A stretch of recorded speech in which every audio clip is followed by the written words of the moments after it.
जय श्री कृष्णा, राधे राधे। प्रिय दोस्तों, हमारी की हुई गलतियों के जिम्मेदार हम खुद होते हैं। नंबर 1, सूर्यास्त का दर्शन करने से निर्धनता आती है। नंबर 2, पर स्त्री पर पुरुष को नग्न अवस्था में देखने से निर्धनता आती है। नंबर 3, पवित्र अवस्था में सूर्य चंद्र तारों का दर्शन करने से निर्धनता आती है। नंबर 4, अपने पैर की एड़ी का मस्तक पर स्पर्श करने से निर्धनता आती है। नंबर 5, अंधेरे कमरे में सोने से निर्धनता आती है। नंबर 6, स्नान करने के उपरांत शरीर पर तेल लगाने से निर्धनता आती है। नंबर 7, बिना वस्त्र के सोने से निर्धनता आती है। चतुर्दशी एवं अमावस्या के दिन शारीरिक सुख भोगने से निर्धनता आती है।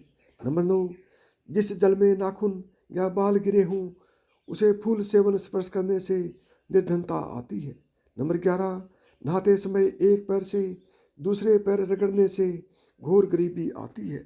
नंबर 11, जो लोग चलते समय पैर घसीट कर चलते हैं उनका राहु खराब होता है। नंबर 12, मंदिर से वापस आते समय कभी घंटी ना बजाएं, शक्तियाँ नाराज होती है। नंबर 13, सुबह घर से निकलने से पहले अपने माथे पर केसर का तिलक जरूर लगाएं। 14, महीने में किसी शुक्रवार को खीर बनाकर घर के सभी सदस्यों को खिलाएं। 15, घर में क्लेश ना करें, राहु दोष लगता है और माँ लक्ष्मी नाराज हो जाती हैं। 16, घर में नित्य ईश्वर का भजन पूजन अवश्य होना चाहिए। पूजन करने वाले सदैव पूर्वाभिमुख अथवा उत्तराभिमुख होकर पूजन करें। घर में घी का दीपक अवश्य जलाएं। 17, घर के प्रत्येक कमरे में एक बार प्रकाश जरूर फैलाना चाहिए, अर्थात घर के प्रत्येक कमरे को दिन में भले ही कुछ क्षणों के लिए ही सही किंतु प्रकाशित अवश्य ही करना चाहिए। 18, प्रत्येक घर में नित्य सुबह सवेरे और संध्या के समय एक छोटा सा गाय के गोबर से निर्मित कंडा जलाकर उस पर मात्र एक चुटकी भर चावल में घी मिलाकर डालना चाहिए। इस प्रयोग के नित्य करने से घर में आदि व्याधियों का नाश होता है, घर की उन्नति होती है। 19, प्रत्येक घर में तुलसी का पौधा, सीता, अशोक, आंवला, हर श्रृंगार, अमलतास, निर्कुंडी इत्यादि में से कम 2 पौधे अवश्य होने चाहिए। ये अमन एवं समृद्धि वर्धक है। कैक्टस का घर में होना अशांति देता है। नंबर 20, घर में बनने वाले भोजन में से प्रत्येक प्रकार का थोड़ा थोड़ा पदार्थ एक अलग प्लेट में भोजन बनाने वाली महिला पहले निकालकर हाथ जोड़कर वास्तुदेव को समर्पित करे और फिर घर के अन्य सदस्यों को भोजन कराए, फिर चाहे कोई भी सदस्य कभी भी भोजन क्यों न करे। ऐसा करने से वास्तु देवता उस घर पर सदैव प्रसन्न रहते हैं। बाद में प्लेट में निकाला गया पदार्थ गाय को खिला दे। 21, घर में टूटी फटी मशीनों को न रखें।